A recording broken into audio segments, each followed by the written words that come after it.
11, versículo 16 hasta el 24. Mateo 11, 16 al 24.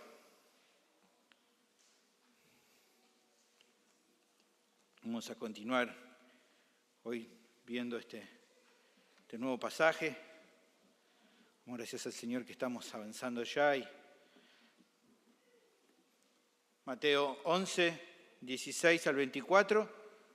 Lea conmigo y luego mantenga su Biblia abierta para seguir entonces la lectura, lo que vamos a ir viendo, cada concepto que vamos viendo, que lo vamos trayendo de allí el pasaje.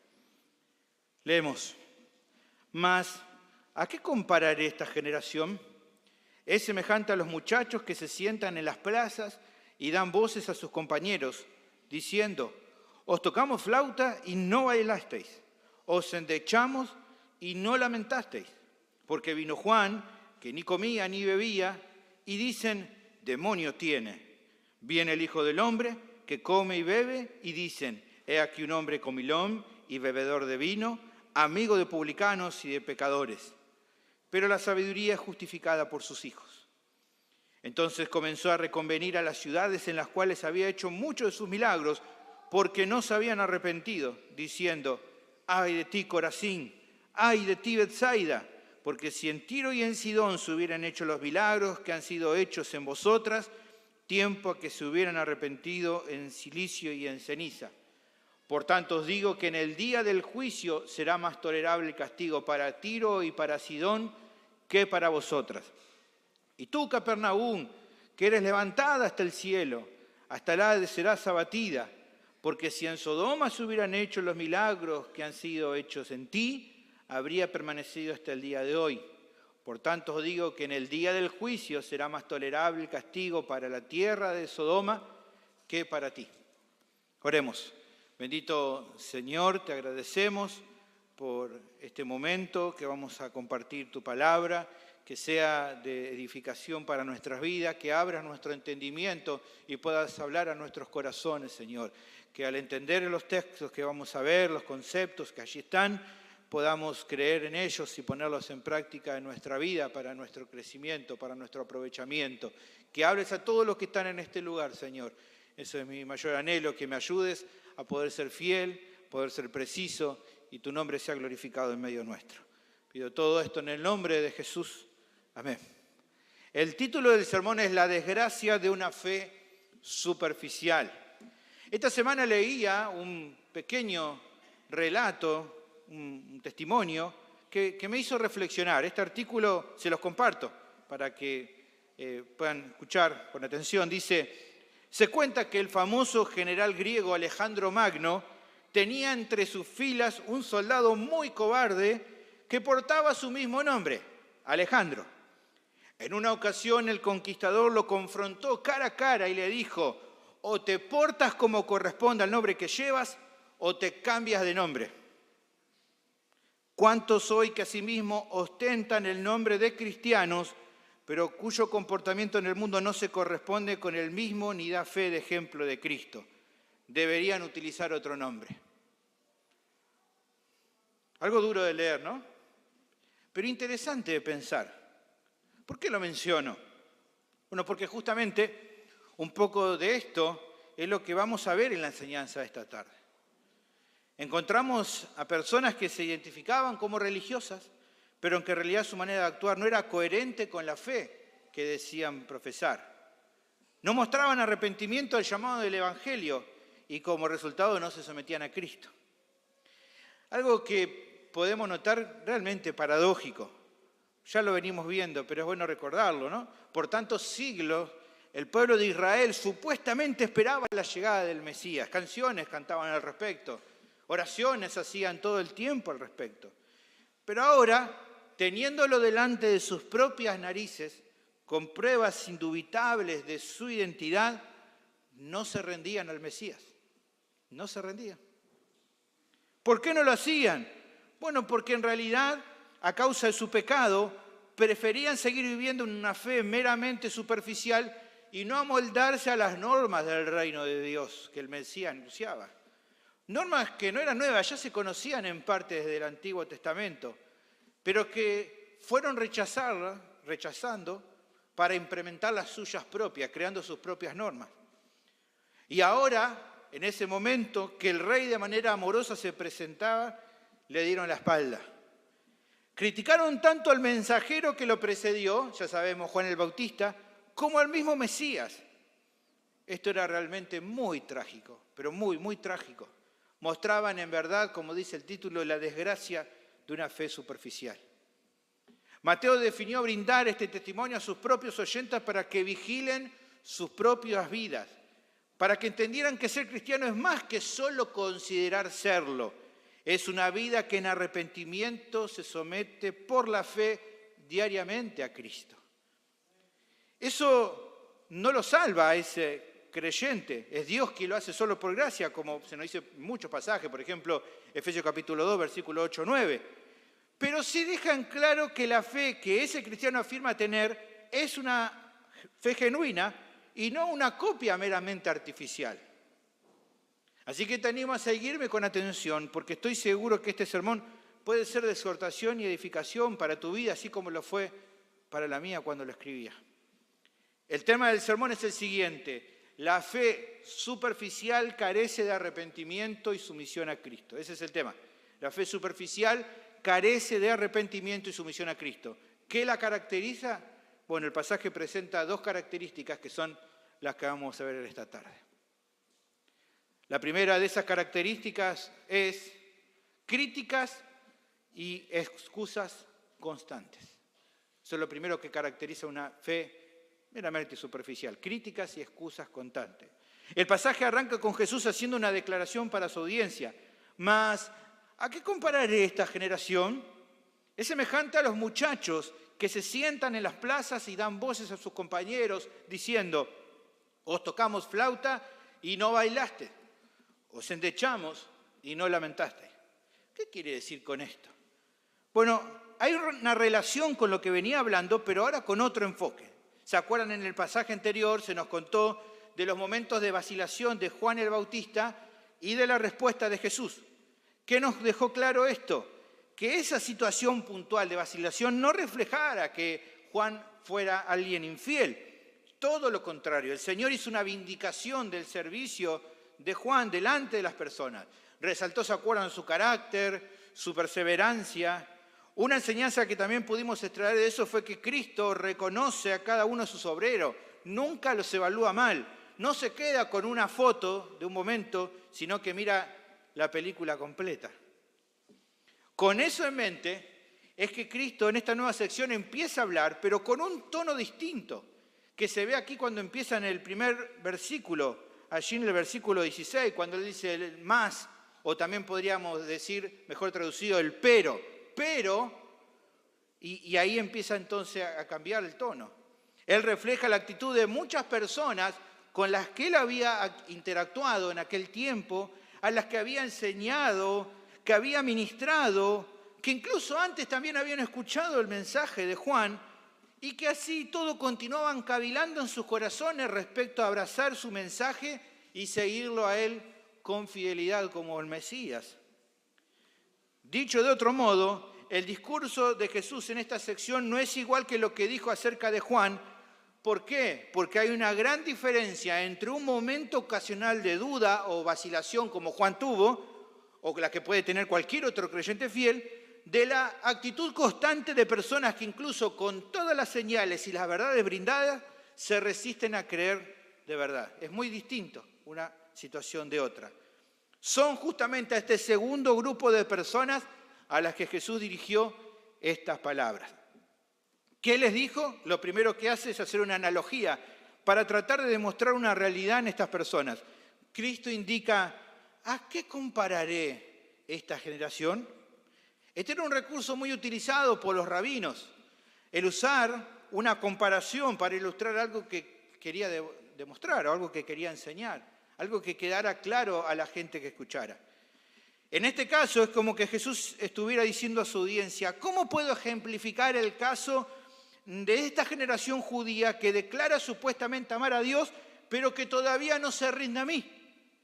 Bueno, ahí que surge lo que leímos. Es semejante a muchachos, dice, o la mejor traducción sería niños, que se sientan en las plazas y dan voces a otros diciéndole, tocamos la flauta y no quisieron bailar, entonamos canciones tristes y no quisieron llorar. ¿Qué significa esta analogía? Quizás alguna vez la leíste y dijiste, ¿qué está queriendo decir Jesús con esto? Bueno, para entenderlo, para no suponer mal, es bueno estudiar el contexto histórico y cultural para comprender esta analogía tan simple del Señor. Parece muy complicada, pero en realidad es bastante simple. Simplemente que Él cita algo muy cotidiano que nosotros no lo miramos o porque tenemos otro tipo de cultura, pero que en aquel momento a la gente enseguida le cayó la ficha. En aquel tiempo, lo que Él dice, las plazas, agorá, es la palabra, eran sitios comunes donde las personas se reunían para comerciar, para ir a comprar, lo que hoy diríamos como un shopping, ¿no? Al aire libre, y también para socializar. Granjeros, artesanos de todo tipo iban a esos lugares, a esas plazas, así llevaban entonces su mercancía porque mucha gente se reunía, sabían que iban a ir a esa plaza la gente, lo que sería también una feria hoy, ¿no? Bueno, allí iba toda la gente y se juntaba. Eran puntos neurálgicos en cada ciudad, las agoras. Ahora bien, era habitual en ese tiempo que como las personas pasaban buenas horas, un buen tiempo en aquel lugar, ¿qué hacían? Y llevaban a los chicos, ¿no? Llevaban a las bendias ya con ellos porque no los podían dejar tantas horas solos. Y estos niños, ¿qué hacían? Bueno, mientras sus padres trabajaban y socializaban, ellos se juntaban con los chicos, ahí no, los pibes de la barra y se ponían a jugar. ¿Está bien? Hoy ya no se ve tanto esto, ¿no? Los chicos casi no salen a la calle, pero en aquel momento era muy común. Ahora, ¿qué hacían los chicos cuando jugaban? Bueno, era costumbre que se entretuvieran con unos juegos muy conocidos en aquel tiempo. Un juego se llamaba Boda y otro juego se llamaba Funeral. Muy raro, ¿no? ¿De qué se trataban esos juegos? Bueno, a ver, como en cualquier otro momento de la historia, los pequeños veían lo que los grandes hacían y luego en su juego imitaban su costumbre, como hacen todavía los niños hoy, ¿no? Que juegan con las muñecas, sobre la comida o sobre las profesiones, las personas, lo mismo que hacían. Ahora, ¿cuáles eran los dos eventos más llamativos entre los judíos? Bueno, justamente lo que eran las ceremonias de casamiento y lo que eran los funerales. ¿Qué hacían los niños? Bueno, a veces definían, bueno, jugamos a la boda, y entonces algunos es como que se ponían imaginariamente a tocar la flauta y el resto bailaba, así como si se trataba de un casamiento judío. En otra ocasión el grupo, tal vez cuando le agarraba medio el bajón, preferían jugar funeral, y ahí las canciones eran las que se acostumbraba a entonar en los velorios, y los niños hacían como que lloraban, tal y como si fuera un funeral de verdad. Lo mismo que hacían los grandes, los chicos eran chicos y imitaban. Ahora, ¿cuál es el punto de Jesús al decir esta analogía? Bueno, Jesús afirma que como siempre en todos los grupos de niños, siempre vas a encontrar a los niños que son disconformes, los que siempre llevaban la contra, que cuando la mayoría quería jugar boda, ellos querían jugar funeral. Que cuando el juego elegido era funeral, ellos no participaban porque decían que querían jugar boda. O sea, nada les conformaba. Por eso los otros chicos, ofuscados justamente por estos malas ondas, que siempre ponían excusa o criticaban lo que se resolvía jugar, justamente les daban voz, se les recriminaban diciendo que cuando tocábamos la flauta no quieren bailar y cuando entonamos endechas no quieren llorar. O sea, contras totales. No había nada que a esos niños le viniera bien. ¿Se entiende ahora la analogía un poco mejor? Con eso en mente, que Jesús aclara a continuación la relación entre esta analogía y lo que estaba pasando en esta generación de judíos. Porque vino Juan, que ni comía ni bebía, y decían, demonio tiene. Vino el Hijo del Hombre, que come y bebe, y dicen, he aquí un hombre comilón y bebedor de vino, amigo de publicanos y de pecadores, pero la sabiduría es justificada por sus hijos. El Señor presenta primero el ministerio de Juan y también el de él, lo que ambos llevaron a cabo, y refleja la misma clase de respuesta en la gente que estos niños malas onda que hablábamos en la plaza.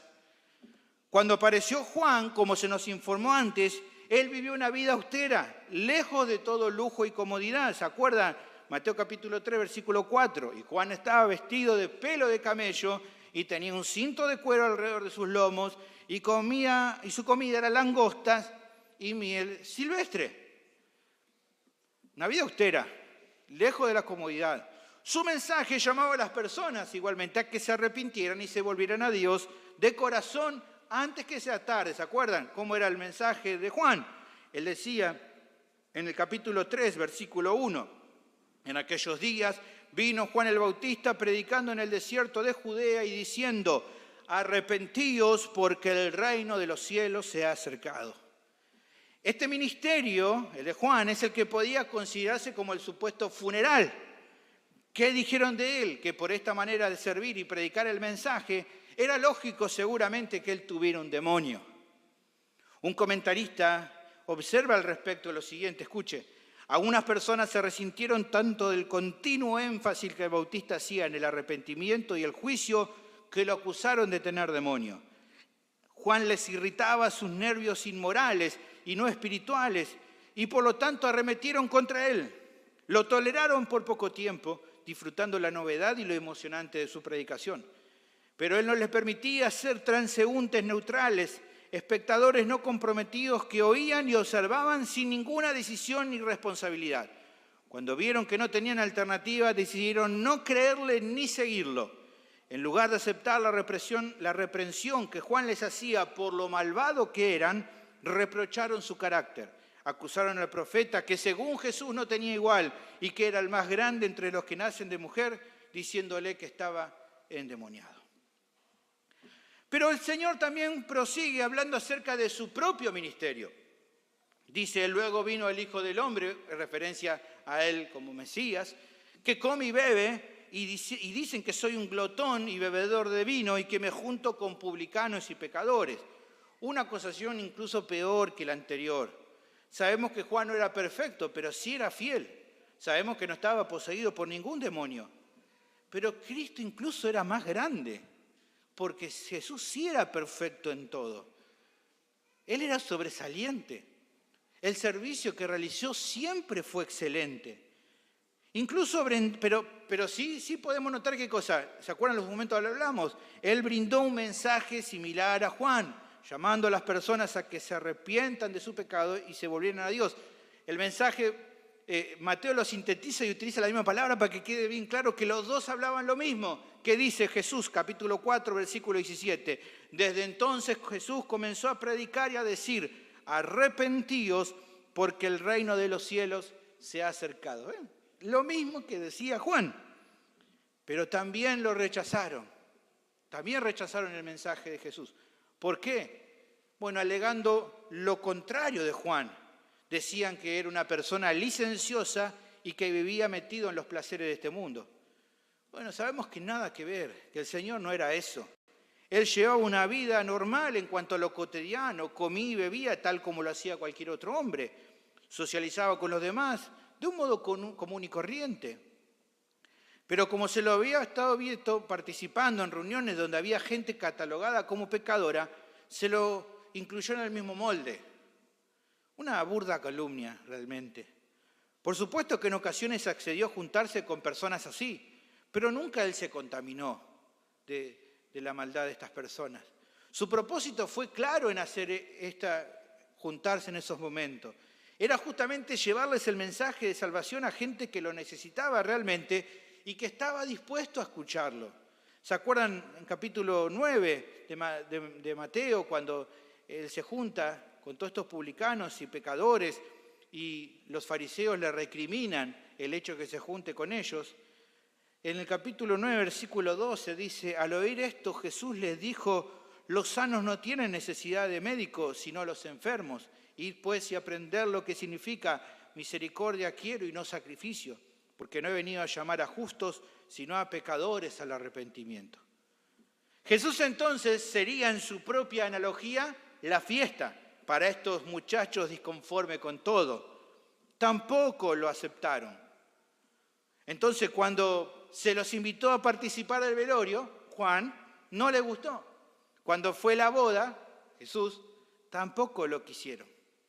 Quedaba entonces claro que el problema no estaba ni en Juan ni en Jesús. Era esta generación de supuestos creyentes que profesaban un amor por Dios que no era tal. Porque dos supuestamente polos opuestos, predicando el mismo mensaje y rechazando a uno y rechazando a otro. Su falta de arrepentimiento y sumisión a Cristo dejaba en evidencia que en verdad no amaban tanto al Mesías esperado como se amaban a ellos mismos. Ese era el problema. Sí, probablemente ansiaban ver al Mesías, pero sobre todo se amaban mucho a ellos mismos. Por eso no estaban dispuestos a seguirlo cuando el Mesías apareció. Como venimos diciendo, una desgracia total. Como al final Cristo termina aclarando la sabiduría justificada por sus hechos. Es una mejor traducción que por sus hijos. La mejor traducción es la sabiduría justificada por sus hechos. ¿Qué significa esta aclaración final de Jesús? Una conclusión evidente. Por más que para muchos el exponer estas críticas hacia Juan y hacia Jesús era sensato, Jesús declara que no lo es. ¿Cómo puede ser sabio rechazar al Mesías? ¿Cómo pudo hacer lo mismo con su mensajero? Los hechos demostraban que todo eso era un acto no de sabiduría, sino de ser necios. Las excusas y críticas no provenían de un corazón sabio, sino de uno malvado. No había razón que justifique esta reacción por parte de la gente. Si el mensaje era bíblico, si las señales eran inapelables y extraordinarias, y si el carácter de ambos predicadores, de ambos siervos, era el adecuado, ¿cómo se podría considerar a la luz de estos hechos sabiduría en esta vacilación constante? Por eso dice Jesús, la sabiduría se demuestra por los hechos. Los hechos muestran lo que son y ustedes están negando. Entonces, ¿qué clase de sabiduría tienen? Nada más absurdo y lleno de necedad.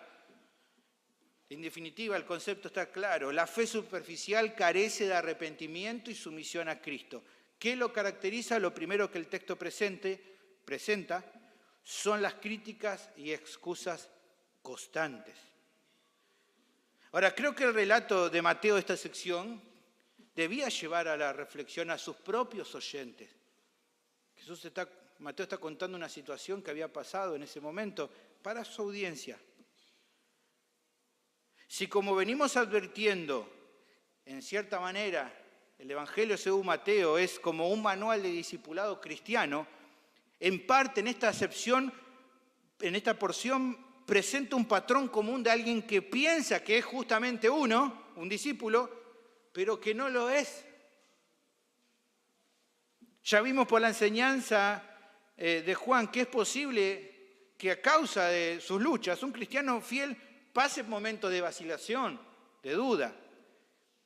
Puede pasar, especialmente cuando es vilipendiado, cuando es rechazado, atacado por su fe. Cuando no tiene todas las respuestas que necesita para comprender la situación particular, puede llegar a dudar.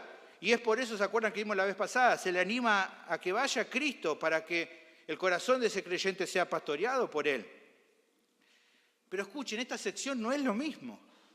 Acá tenemos a personas que dicen creer en Dios, pero que todo el tiempo ponen excusas para no someterse a Dios.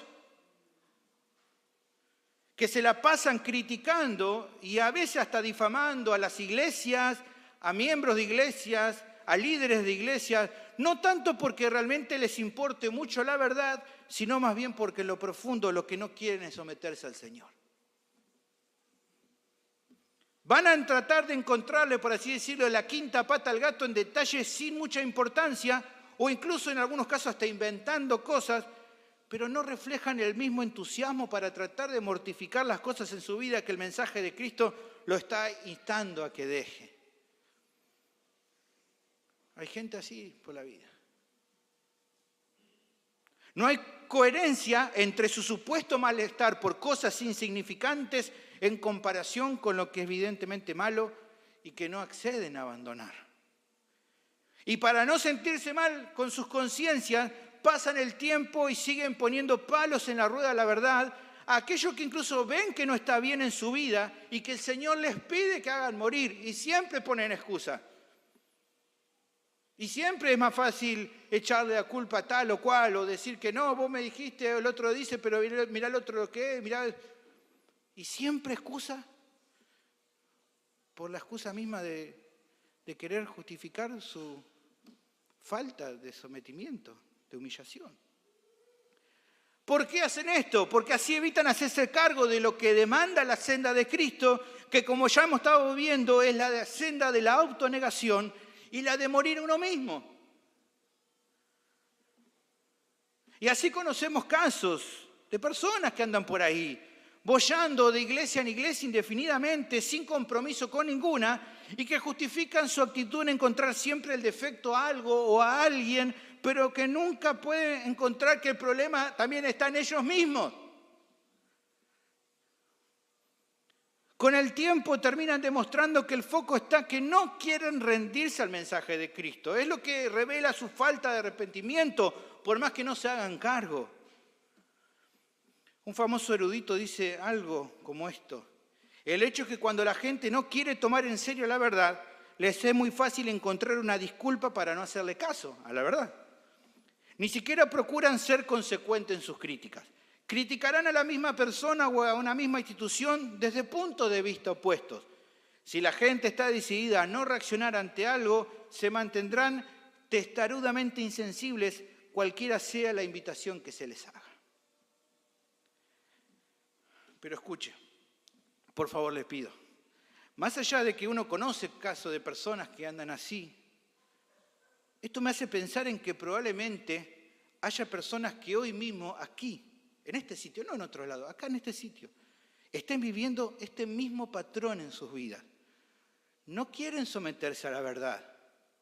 No se trata de si hacen caso o no a cada cosa que se enseña en la iglesia o a los consejos y guías que le puedan dar pastores u otros hermanos, sino que regularmente en su corazón se excusan para no arrepentirse y someterse al señorío de Cristo en aquello que es hasta lo más obvio y evidente que la Biblia manda.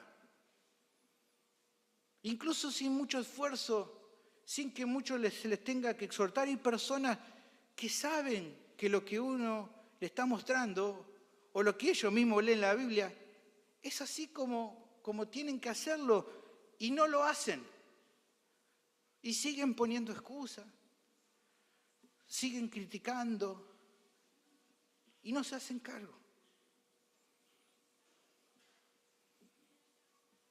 Y como el texto nos muestra, tratan de pilotear su orgullo espiritual poniendo excusas, poniendo críticas, buscando la quita pata al gato. Mateo quería hacerle ver esto a su audiencia y yo creo que es algo que nadie acá en la iglesia debe tomar a la ligera en esta tarde. No quisiera realmente que nadie lo tomara a la ligera. Algunos dicen, no, pero esto no es para mí, pastor, es para tal y cual. Que no. No, presta atención en tu vida, ¿cómo es? Animémonos a reflexionar mutuamente en esto. Porque es un probable indicativo de que puede ser que te estés autoengañando vos mismo respecto a la falta de arrepentimiento en algunas áreas de tu vida. Eso puede ser síntoma de necedad o de inmadurez espiritual en algunos, que algunos sean inmaduros. Pero también creo que es sabio advertirles, y lo digo con humildad y de todo corazón y en el amor del Señor, puede estar revelando en más de uno una fe meramente superficial.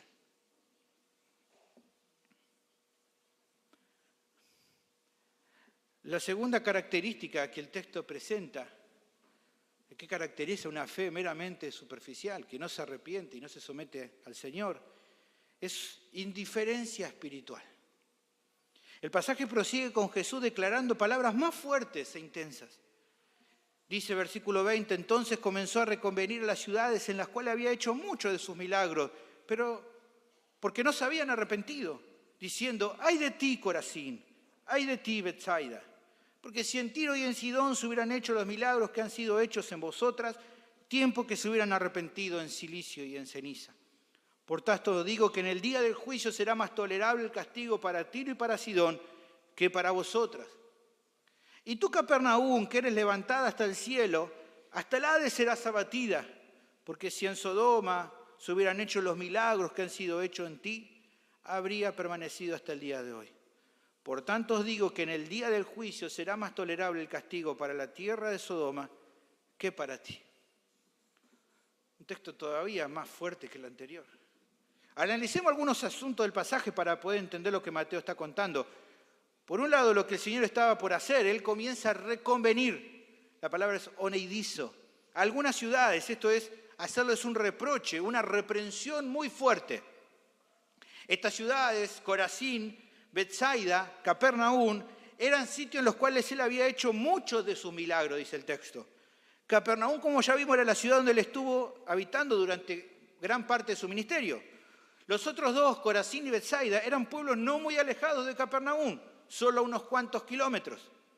Resulta que en los tres sitios el Señor había ministrado de una forma amorosa, haciendo en ellos grandes actos portentosos, junto con lo cual había llevado el mensaje del reino de Dios. Pero ¿dónde surge el reproche tan fuerte de Cristo? El texto nos informa que la razón básica, dice el versículo 20 en el final, ¿cuál era el problema? Que no se habían arrepentido. Este es el asunto. Ahora es interesante lo que plantea, porque a diferencia de la sección anterior, acá no se declara que en estas ciudades Jesús haya encontrado con personas que lo criticaran, que lo difamaran, como sí había dicho anteriormente con él y con Juan. Acá no. Acá no se habla de críticas, no se habla de rechazo abierto o enojo hacia Jesús. Solo se remarca este asunto central, falta de arrepentimiento. Solo eso. ¿Qué podemos entender entonces? Mateo quiere dejar en claro que aunque el Hijo de Dios había hecho milagros en estas ciudades, demostrando así su autoridad y su identidad, la gente siguió adelante con su vida como si nada. No se arrepintieron. No dice que se hayan peleado, que lo hayan apedreado, que lo hayan expulsado de su ciudad. Dicen que escucharon y siguieron su vida. Mostraron una indiferencia completa respecto a lo que Jesús hizo y dijo, lo que los llevó a no arrepentirse de aquellas cosas de las que tenían que volverse si querían arreglar cuentas con Dios. Y tal vez uno pudiera pensar, bueno, en comparación con las actitudes de la sección anterior cuando Jesús fue difamado, que en estas ciudades solamente no prestar atención al mensaje de Cristo no es tan grave, ¿verdad? Bueno, eso es lo que humanamente uno podría llegar a pensar.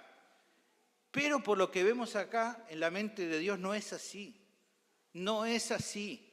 La indiferencia espiritual a su llamado es una forma atroz de incredulidad.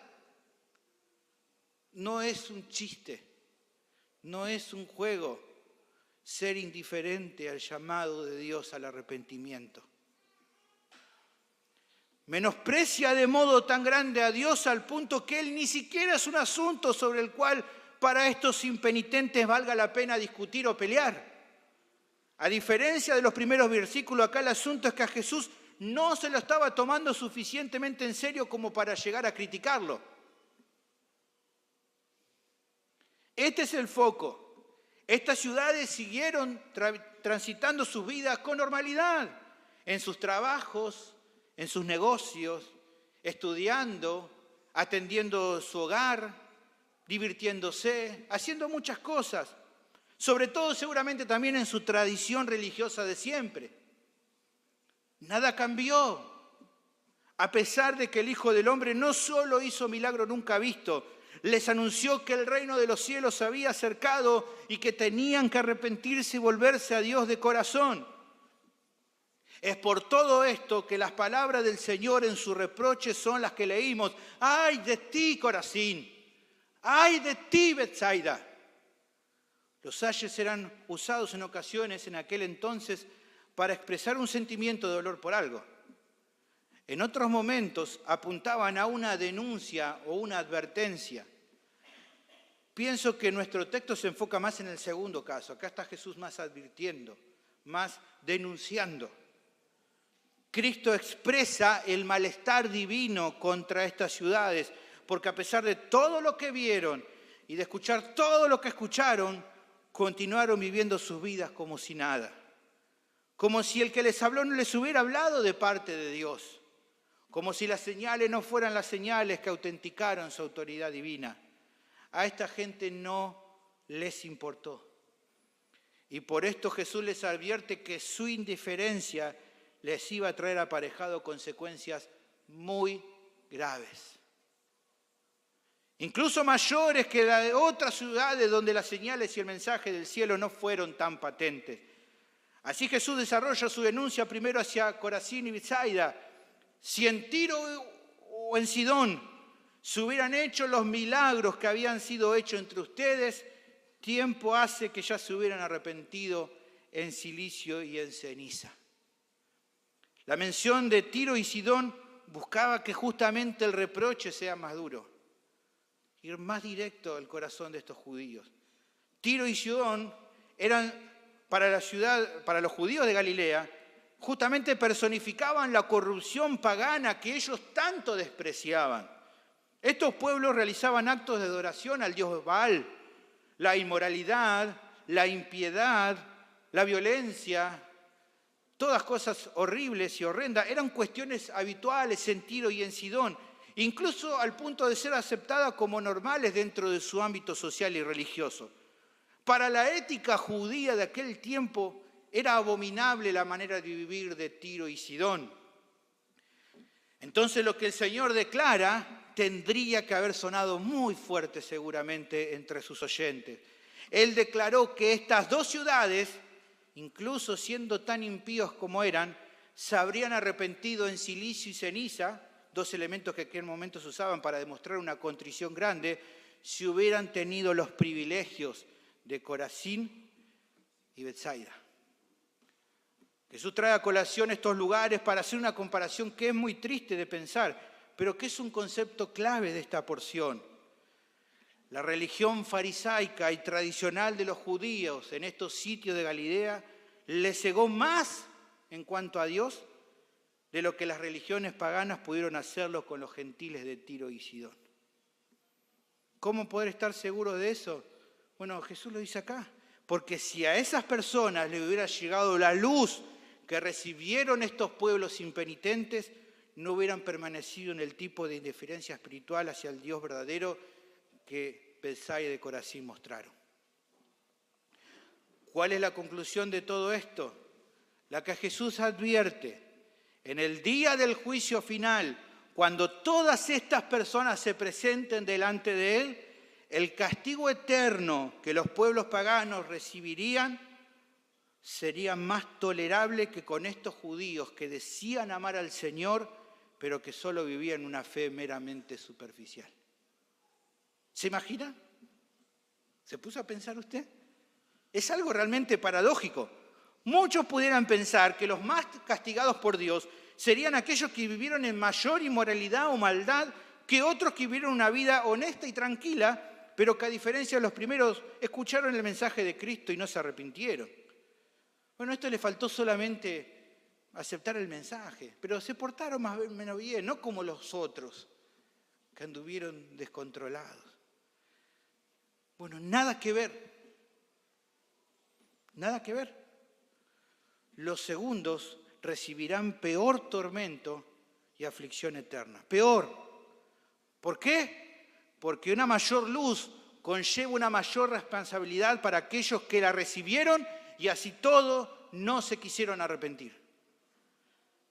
Incluso el Señor tiene una palabra dura también con la tercera ciudad mencionada, podríamos decir también, ay de ti, Capernaum. También se dirige a Capernaum. Como recién recordamos, Cristo fijó su centro de operaciones en esta aldea en la costa norte del mar de Galilea. Es claro que allí en Capernaum, como era el lugar donde más estaba, predicó e hizo más milagros que en cualquier otro lugar durante su ministerio. No obstante, a pesar de eso, obtuvo poco impacto en la mayoría de los habitantes de esta ciudad, al igual que en Betsaida y en Corazín. Por eso el reproche de Cristo es directo. Ustedes creen que serán levantados hasta el cielo, pero en verdad le dice Jesús, ustedes serán arrojados al Hades, una referencia en este caso al infierno. Y vuelve a dar otra comparación que es tremenda y que incluso creo que es más grave todavía. Le dice, si en Sodoma se hubieran hecho los milagros que han sido hechos entre ustedes, esa ciudad habría permanecido hasta hoy. No es muy complicado entender lo que Sodoma personifica, incluso para los incrédulos de hoy. Cuando uno piensa en Sodoma, piensa en la mayor inmoralidad posible, el peor de los desenfrenos sexuales y la perversión. Tal es así que su nombre se lo utiliza para hablar acerca de personas que están sumergidos en lo más inmoral que pueda haber, como tal vez la homosexualidad y otras atrocidades sexuales. Por ejemplo, en 1 Timoteo 1:10 se menciona a los sodomitas a continuación de los fornicarios como un nivel mayor de perversión. Ahora, el juicio de Dios en su momento fue tremendo sobre Sodoma, al punto de que fue destruida por completo. Pero en esta comparación paralela se vuelve a reflejar la desgracia de una fe superficial. Si incluso en un sitio tan inmoral e impío como era Sodoma se hubiera hecho lo que Cristo hizo en Capernaum, esa gente se habría arrepentido y no hubiera llegado a sufrir el castigo divino que recibió. Por ende, declara Jesús nuevamente, en el día del juicio, el castigo iba a ser más tolerable para la impía Sodoma que para la indiferente Capernaum. Porque incluso en un caso tan extremo, la cuestión es la misma. No se trata de qué tan religioso o qué tan buenito o qué tan buenita uno puede pensar que se ha comportado.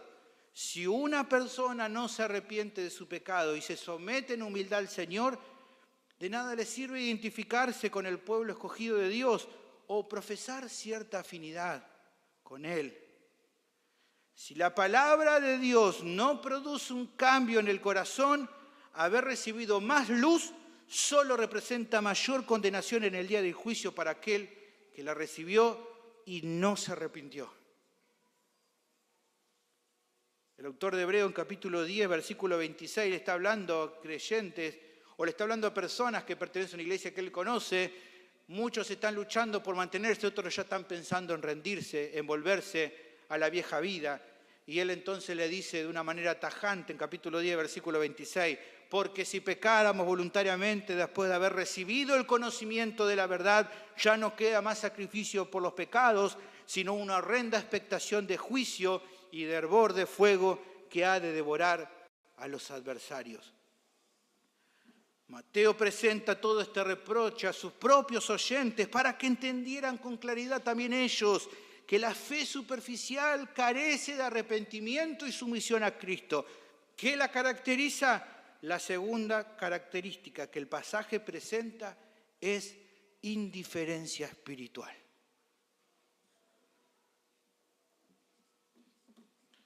Habiendo entendido las palabras de Jesús, pensemos por un momento en lo que el apóstol quiso enseñarle a su propia audiencia y que es algo que nosotros también tendríamos que meditar.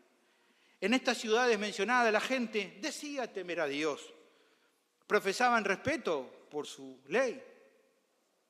Por lo general no vivían en un desenfreno moral como los pueblos gentiles vecinos. Entre ellos se debían ver y pensar que eran muy piadosos. Decir, qué bueno este hombre, qué buena esta mujer, qué bueno que somos. Pero apareció primero un tal Juan que le dijo, por ejemplo, que pertenecer al linaje de Abraham no los convertía automáticamente en ciudadanos del reino de los cielos. ¿Se acuerdan? Capítulo 3, versículo 8. Juan dijo, haced pues frutos dignos de arrepentimiento y no penséis decir dentro de vosotros mismos, a Abraham tenemos por padre, porque yo os digo que Dios puede levantar hijos a Abraham aún de estas piedras. Claramente Jesús le estaba diciendo, no crean que por identificarse con el pueblo de Israel se van a salvar.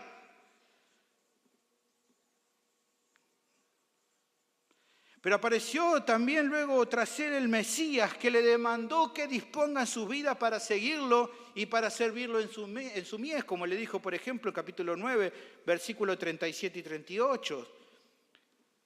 También le dijo que aquellos que pueden considerarse parte de su reino son quienes tienen que estar dispuestos a padecer incluso el rechazo de sus seres queridos por causa de él. Usted sabe, capítulo 10, versículo 34 y 37. Él dijo que aquellos que estaban dispuestos a seguirlo debían tomar su cruz. ¿Se acuerda? Sé que ha sido duro leerlo, pero lo vamos a volver a leer. El que ama a padre o madre más que a mí no es digno de mí, dijo Jesús. Y el que ama a hijo más que mí no es digno de mí. Y el que no toma su cruz y sigue en pos de mí no es digno de mí. Y el que haya su vida la perderá. Y el que pierde su vida por causa de mí la hallará.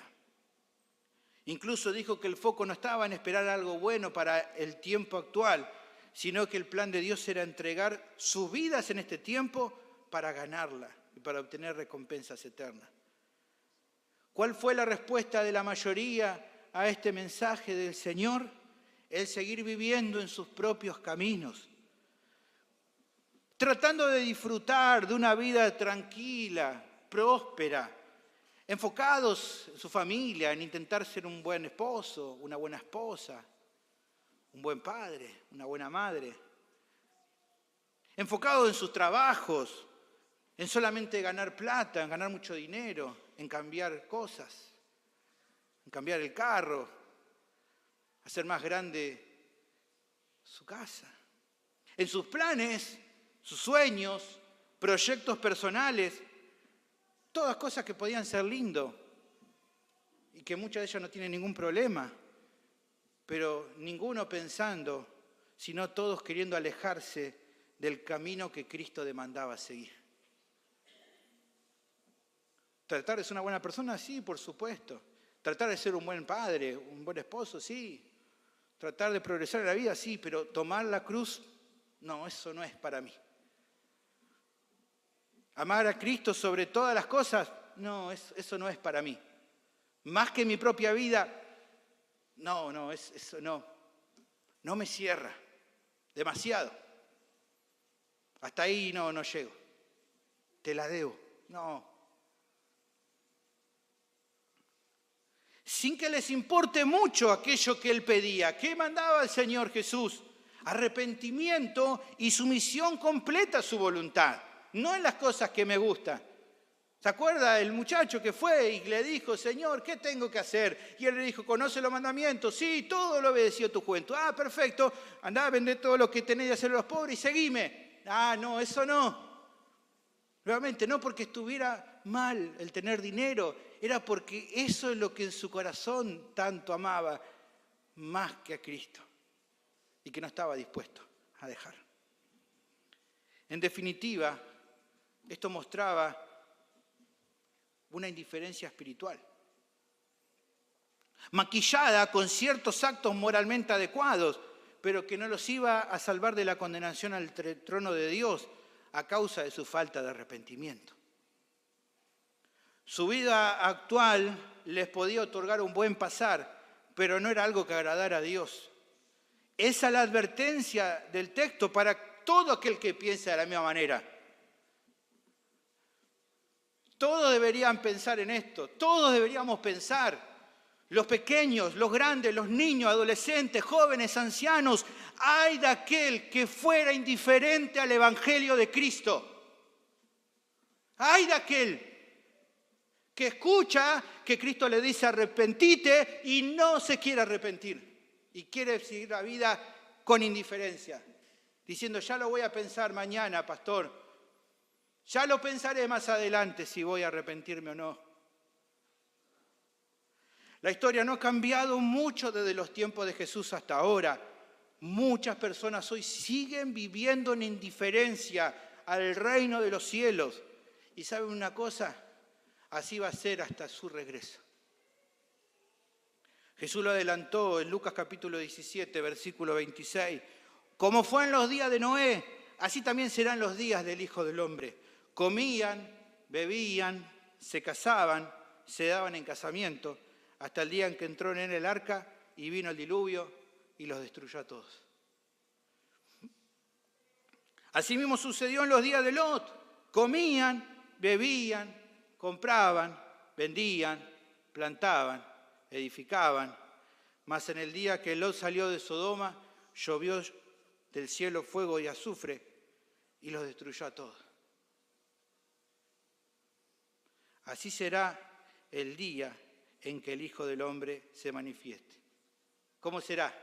Comían, bebían, compraban, vendían, se casaban, se daban en casamiento, tenían hijos, hacían planes, hacían sueños, trabajaban, estudiaban, pero no se arrepentían hasta que vino el Hijo del Hombre y todos fueron destruidos.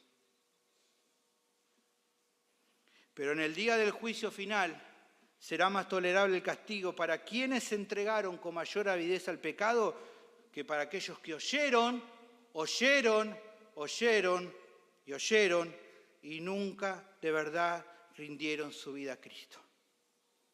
Quienes no se arrepintieron de verdad y no se quisieron someter a su voluntad, reflejada en las Escrituras.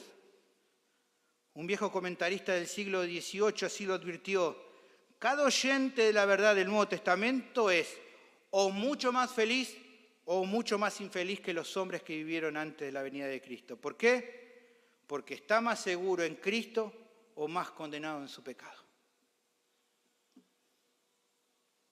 Creo que hay algo más para reflexionar en todo esto que vimos. Escúcheme, por favor, cada día conozco más personas que están contentos, entusiasmados, por tantas iglesias locales que van surgiendo en este tiempo donde se enseña la verdad con fidelidad. Qué alegría, yo también me gozo de saber, todo el tiempo escucho, ¿no? Nuevas ciudades, nuevos pueblos, cada vez más en nuestro país, en países limítrofes. Algunos incluso se sienten reconfortados por venir acá cada domingo y notar que nos esforzamos por anunciar el Evangelio fielmente y predicar casi siempre de forma expositiva, donde el tema surge de la misma Biblia y no de mis ideas propias, de mi experiencia como predicador. Qué bueno sentirse reconfortado por eso. Es muy hermoso todo esto, por supuesto.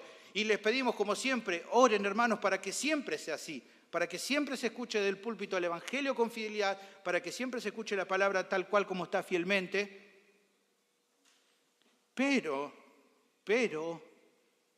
creo que nuestro texto confronta el corazón. Escúchame, de nada te sirve si cada domingo venís, escuchás el mensaje de Cristo y después durante la semana estás viviendo en indiferencia a las verdades a las que fuiste expuesto. De nada. No te engañes a vos mismo, por favor. No creas que basta nomás con irte con la sensación de que el sermón ha sido muy lindo, muy bueno, muy claro, muy preciso, muy fiel.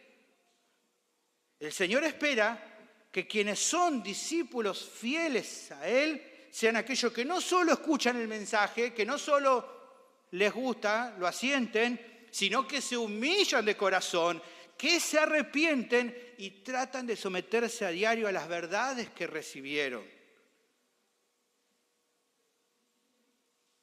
Creo que no hay que olvidar esta realidad, primero en nuestra propia vida, pero también a su vez amarnos mutuamente, tanto como para con humildad poder animar a otros cuando vemos que algo de esto acontece en la vida de alguien que conocemos.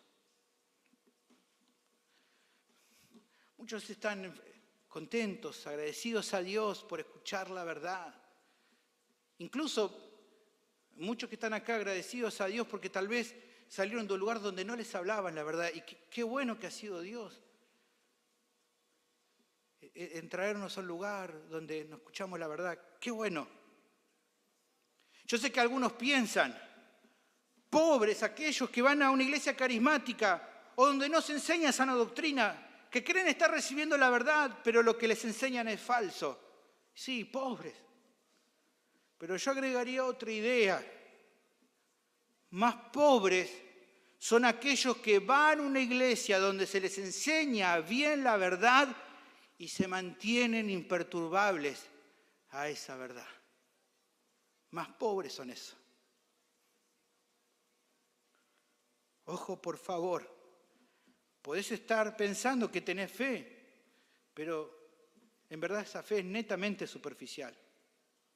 Que se entienda, se puede asistir a pueblo de Dios, pero sin tener la certeza de ser verdad pueblo de Dios.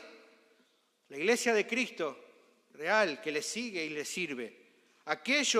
Iglesia que a diario toma su cruz, que pierde su vida para ganarla, que no se abraza a críticas o excusas constantes para no comprometerse de verdad con el Señor y no arrepentirse de su pecado y seguirle a Él en obediencia.